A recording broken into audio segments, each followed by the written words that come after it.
আসসালামু আলাইকুম রহমতুল্লাহ।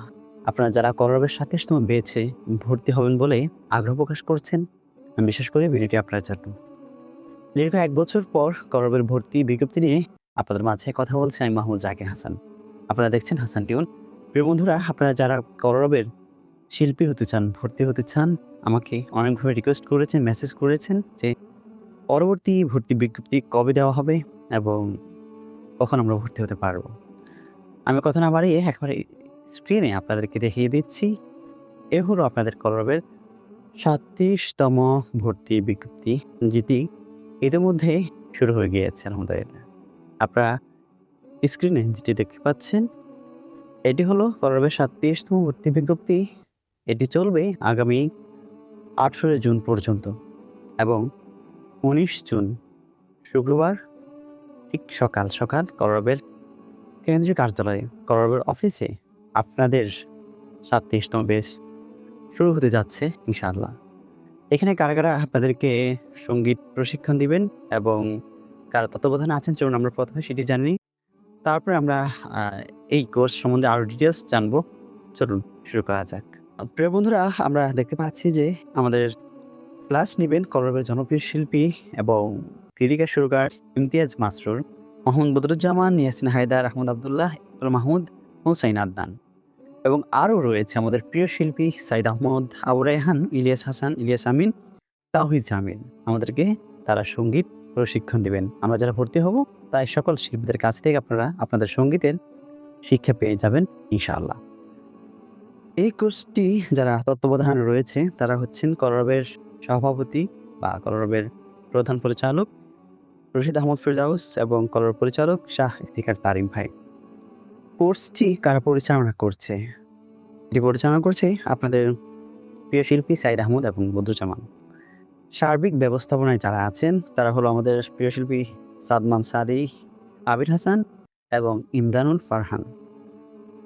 এখানে আরও গুরুত্বপূর্ণ কিছু বিষয় রয়েছে, সেটি হলো শিশু যারা আছে, আমাদের ছোট, ছোট বাচ্চারা অনেক সময় সঙ্গীত শিখতে খুব আগ্রহ প্রকাশ করে বা আমাদের সন্তানেরা যাতে সঙ্গীতমুখী হয় আমাদের অভিভাবকরা সেই জায়গায় চেষ্টা করেন।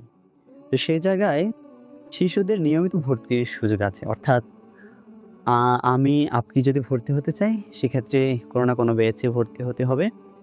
এটা ছাড়া যেমন উপায় থাকে না, ঠিক তার বিপরীতে কিন্তু শিশুদের জন্য সবসময় ভর্তির দরজা উন্মুক্ত রয়েছে। এবং এছাড়া কি রয়েছে? কোর্স শেষে নিশ্চয়ই আপনাদের পরীক্ষা হবে। যারা উত্তীর্ণ হবেন, তাদের কলরবে কাজ করার সুযোগ প্রদান করা হবে। আরও সুযোগ সুবিধা রয়েছে। সেটি হলো সুমধুর কণ্ঠের অধিকারী শিশু শিল্পীদের ক্ষেত্রে পড়াশোনা সহ যাবতীয় সকল খরচ কলরব বহন করবে ইনশাআল্লাহ। আমি এই মুহূর্তে কলরবের যে নাম্বারটি, অফিসিয়াল নাম্বার আছে, স্ক্রিনে বড় করেই দেখিয়ে দিচ্ছি। আপনারা আমার সাথে কিংবা আমার অন্য কারো সাথে যোগাযোগ না করে এই নাম্বারে যোগাযোগ করবেন। তাহলে আপনাদের জন্য একেবারে ইজি হবে কলরবের ভর্তি হওয়া, কলরবে যাওয়া এবং কলরবের ফি, মানে কোর্স সম্পর্কে, কলরবের কোর্সের ফি কত, সবকিছু সম্পর্কে আপনারা জানতে পারবেন ইনশাআল্লাহ। তো বন্ধুরা, আমরা এবার জানবো এই কোর্সের ফি এবং ডকুমেন্টস কি, কি থাকতে পারে। ডকুমেন্টস আপনারা সচরাচর যেটি জানেন যে ছবি, আপনাদের পাসপোর্ট কপি ছবি লাগবে এবং আপনাদের নিবন্ধন কিংবা আইডি অবশ্যই সাথে নিয়ে যাবেন। এছাড়াও আপনাদের অভিভাবকদের যদি কোনো ডকুমেন্টস চায়, সেটি আপনারা নিয়ে যেতে পারেন। আপনাদের অভিভাবক যাকে আপনারা মানেন তার নিবন্ধন কিংবা এনআইডি নিয়ে যেতে পারেন। এই যদি আমরা একটা ধারণা করে নিতে পারি, সেটা হচ্ছে ২ থেকে ৩,০০০ আমাদের নিশ্চয়ই ভর্তি ফি রয়েছে এবং মাসিক ফি যদি নির্ধারণ করে থাকে, তাহলেও সেটিও খুব বেশি নয়। অল্প কিছু টাকা আপনাদেরকে মাসিক ফি দিতে হবে। তবুও আপনারা কথা বলে নিবেন। সরাসরি কথা বলে নিলে আরও ভালো হয়। সাধারণত কলরবের এই কোর্সটি সকালবেলা হয়ে থাকে এবং আপনাদের জন্য যদি স্পেশাল কোনো সিস্টেম যদি চালু করে, তাহলে সকাল এবং বিকাল দুটো হতে পারে। এবার আসি কলরবের এই অফিসটি বর্তমানে কোথায়? আপনারা যারা বিগত সময়ে কলরবের অফিসে গিয়েছিলেন তাদের জন্য, বা তারা জানতেন যে কলরবের অফিস পল্টন প্লাজায় ছিল। সেই বিল্ডিংটি আর নেই। কলরবের বর্তমান অফিস হচ্ছে আল রাজি টাওয়ার, পুরনো পল্টন ১২তম তলা। অর্থাৎ পুরনো পল্টনে গিয়ে আল রাজি টাওয়ার বা আল রাজ কমপ্লেক্সের ১২তম তলায় আপনারা কলরবের অফিস পেয়ে যাবেন ইনশাআল্লাহ। সর্বশেষ ৪-৫টি টিপস আপনাদেরকে না দিলেই নয়। কিভাবে আমরা সঙ্গীত সাধনা করলে আমাদের একজন সঙ্গীত শিল্পী হওয়া আমার জন্য খুবই সহজ হতে পারে। এর মধ্যে আপনি যদি একজন সঙ্গীত শিল্পী হিসেবে নিজেকে গড়তে চান, তাহলে আমি বলব আপনার প্র্যাকটিস করার বিকল্প নেই। আপনাকে সকাল, সন্ধ্যা নির্দিষ্ট একটি সময়ে অবশ্যই প্র্যাকটিস করার সময় তো রাখতে হবে। এর পাশাপাশি আপনাকে যখনই আপনার সুযোগ হয় ছোট করে আপনাকে প্র্যাকটিস চালিয়ে যেতে হবে। আপনাকে বেশি সঙ্গীত শুনতে হবে। আপনি ধরুন যে নাচটি আপনি গাইবেন, যেটি আপনাকে অফিস থেকে ক্লাস করানো হয়েছে কিংবা আপনি কোনো বড় শিল্পীর সঙ্গীত শুনবেন, শুনে শিখতে চাইবেন, সেক্ষেত্রে ওই নাচেরটি আপনাকে বেশি শুনতে হবে।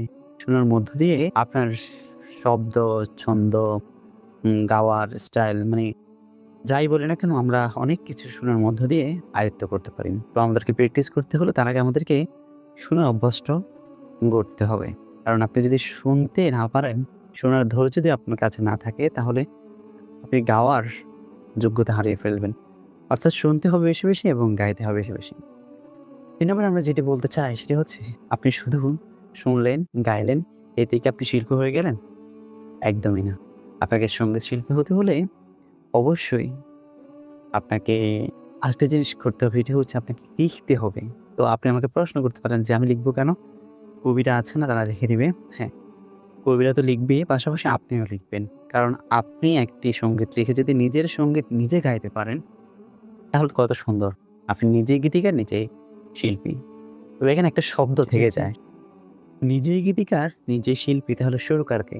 হ্যাঁ, এই জায়গাটা হচ্ছে খুবই গুরুত্বপূর্ণ। আপনার যদি গাওয়ার যোগ্যতা থাকে, তাহলে আমি বলব যে আপনাকে সুর করারও যোগ্যতা অর্জন করতে হবে। আমরা সুর করব কিভাবে? হ্যাঁ, সুর করতে হলে আপনাকে অবশ্যই সংগীতের যে গ্রামারগুলো আছে, ব্যাকরণগুলো আছে, নোটসগুলো আছে, সেগুলো আপনাকে বুঝতে হবে, শিখতে হবে, ফলো করতে হবে। আপনাকে একেবারে যে সংগীতবিদ হয়ে যেতে হবে বিষয়টা এমন না। আপনাকে ছোট করে বুঝতে হবে যে কি যেমন 'আল্লাহ তুমি দয়ার সাগর' অথবা 'ও মদিনার বুলবুলি' বা 'ইশকে নাবি জিন্দাবাদ' এই সংগীতগুলো কিভাবে গেয়েছেন। আপনি ওই সংগীতের মতো করে একটা সুর করেন। পরবর্তী সেই সংগীতের সুরটা আপনি পরিবর্তন করেন। আমি জাস্ট উদাহরণস্বরূপ বলছি।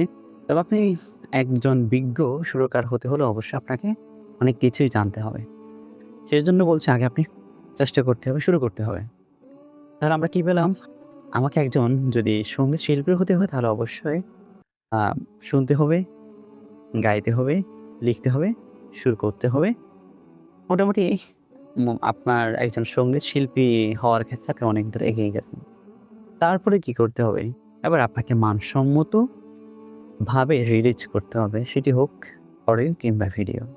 আপনি যদি মানসম্মত কনটেন্ট তৈরি করতে পারেন, তাহলে আপনি যে গাওয়া, শোনা, সুর করা, লেখা এত শ্রম বিনিয়োগ করেছেন, সেটি আপনার একটি কনটেন্টের মাধ্যমে বা একটি গজলের ভিডিওর মাধ্যমে আপনি সেটি আপনার তুলে ধরতে পারবেন ইনশাআল্লাহ।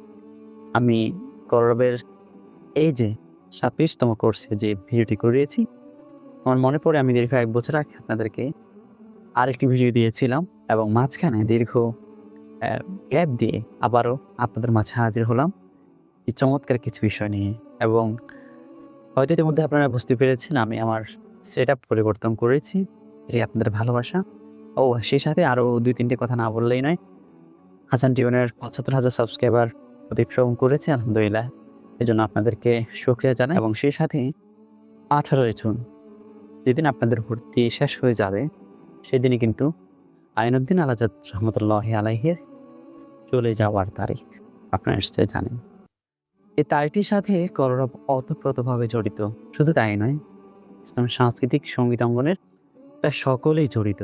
তো সেজন্য আমরা বলব, যদিও অনাকাঙ্ক্ষিতভাবে এই তারিখটির সাথে আইনউদ্দিন আল আজাদ রহমতুল্লাহি আলাইহির চলে যাওয়ার দিনটি মিলে যায়, সেজন্য আপনারা যারা ভিডিওটি প্লে করেছেন অবশ্যই আমাদের প্রিয় শিল্পীর জন্য দোয়া করবেন। কেন দোয়া করবেন না? যেহেতু আইনউদ্দিন আজাদ মানেই তো কলরব, আর কলরব মানেই তো আমরা সবাই, অর্থাৎ আমাদের প্রিয় শিল্পীরা। এই তো। ভালো থাকবেন, সুস্থ থাকবেন। আপনাদেরকে অভিনন্দন জানাচ্ছি। ৩৭তম পেয়েছে। অগ্রিম অভিনন্দন জানিয়ে বিদায় নিচ্ছি। ভালো থাকবেন, সুস্থ থাকবেন। দেখা হবে, কথা হবে হাসান টিউনে। আসসালামু আলাইকুম।